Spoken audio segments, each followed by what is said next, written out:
សួស្តីបងប្អូនទាំងអស់គ្នាសូមស្វាគមន៍មកកាន់ Channel YouTube ខ្ញុំសាជាថ្មីម្ដងទៀតនៅក្នុងថ្ងៃនេះយើងនឹងនិយាយគ្នាទាក់ទងទៅនឹងការដាក់ទោសកូននៅក្នុងចេតនាបង្រៀនឲ្យកូនល្អមែនទែនទៅយើងមើលឃើញថា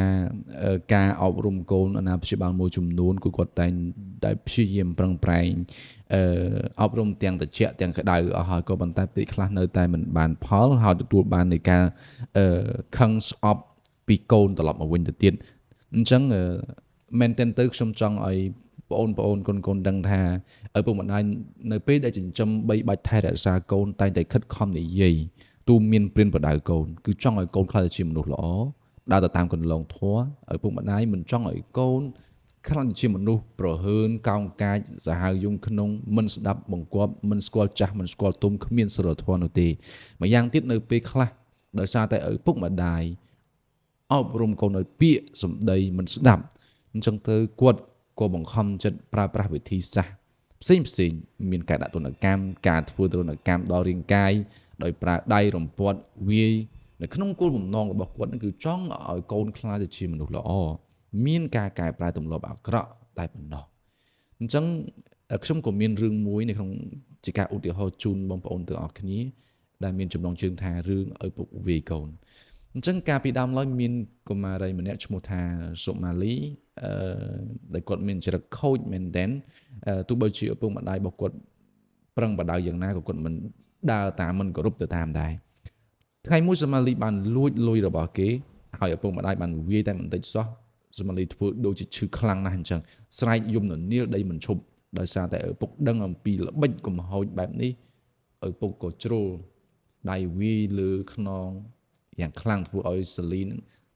ម៉ាលីនិយាយមិនរួចយំមិនចេញនៅគាំងតែម្ដងហើយគាត់ក៏មិនបានទៅលួងលោមកូនដែរព្រោះគាត់ចង់ឲ្យកូនដឹងព្រោះគាត់មិនចង់ឲ្យកូនដឹងអំពីចិត្តរបស់គាត់មួយរំពេចនោះឪពុកបែរជាមានទឹកមុខស្លេកស្លាំងភ័យស្លន់ស្លោឆ្លេឆ្លាស្រែកហៅអ្នកជិតខាងឲ្យមកជួយមើលកូនដែលកំពុងតែគាំងស្ដោកស្ដឹង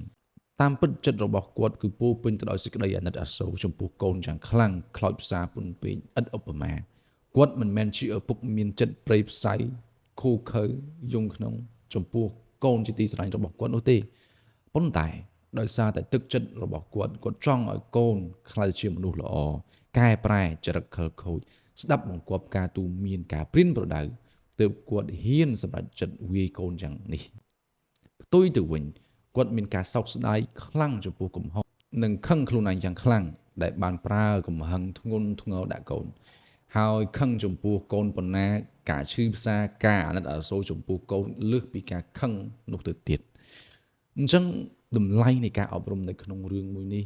គឺបានបង្រៀនយើងថាការវាយរបស់ឪពុកម្ដាយមិនមែនសុទ្ធតែកើតឡើងដោយសារតែចង់ធ្វើបាបកូនចង់ឲ្យកូនខ្លាចចង់ឲ្យកូនស្ដាប់បង្គាប់នោះទេវាមានហេតុផលជាច្រើនដែលលាក់បាំងនៅក្នុងចិត្តរបស់គាត់យើងមិនអាចមើលឃើញនិងងាយស្វែងយល់ដឹងតាមរយៈការវាយនោះឡើយតាមពិតការវាយស្ដីបន្ទោសជេរបន្តិចរបស់ឪពុកម្ដាយគឺសុទ្ធតែមានបំណងល្អចំពោះកូនចង់ឲ្យកូនល្អខ្លាចកូនមិនស្ដាប់បង្គាប់ខ្លាចកូនខ្លាចទៅជាមនុស្សអាក្រក់ខ្លាចកូនមានគ្រោះថ្នាក់ណាមួយកើតឡើងខ្លាចកូនមានរបួសស្នាមខ្លាចកូនបាត់បង់អាយុជីវិតជាដើមឪពុកដឹងថាការវាយកូនមិនមែនជាការល្អដែលគាត់ត្រូវតែធ្វើនោះទេតែការវាយកូននោះគឺធ្វើឡើងដោយការបង្ខំចិត្តតែប៉ុណ្ណោះក្នុងចេតនាចង់ឲ្យកូនកែប្រែកំហុសដែលមានពាក្យមួយគឺលើកឡើងថាបើស្រឡាញ់កូនមិនដោយឲ្យកូនធ្វើអ្វីទៅតាមចិត្តនោះមិនមានឈ្មោះថាការស្រឡាញ់ទេគឺជាការធ្វើបាបទៅវិញនោះទេព្រោះកូននៅក្មេងខ្ចីមិនទាន់មានបទពិសោធន៍ជីវិតច្រើននៅឡើយឪពុកម្ដាយមួយចំនួនអាងថាខ្លួនឯងជាមនុស្សចាស់ធ្វើអ្វីៗគឺសុទ្ធតែត្រឹមត្រូវ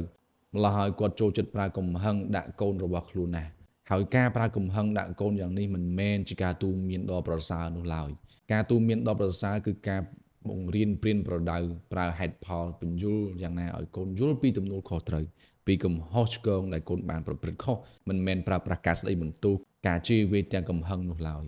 ដូច្នេះហើយដោយសារតែយើងមើលឃើញថាមានឪពុកម្ដាយមួយចំនួនតូចដែលគាត់មិនយល់អំពី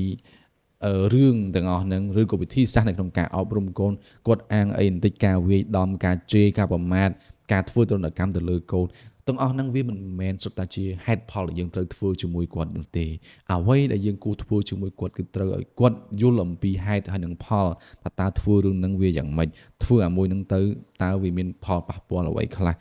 ឲ្យគាត់បានយល់ឲ្យគាត់បានដឹងទើបជាវិធីសាស្ត្រដ៏ល្អនៅក្នុងការអប់រំបើមិនជាយើងវាយគាត់វាគ្មានផលវិជ្ជមានច្រើននោះទេសម្រាប់ពួកគាត់ហើយនឹងយើងដូច្នេះហើយខ្ញុំសង្ឃឹមថាវីដេអូមួយនេះគឺជាគន្លឹះគឺជាសារនៅក្នុងការអប់រំទៅដល់បងប្អូនទាំងអស់គ្នាបាទសូមអរគុណ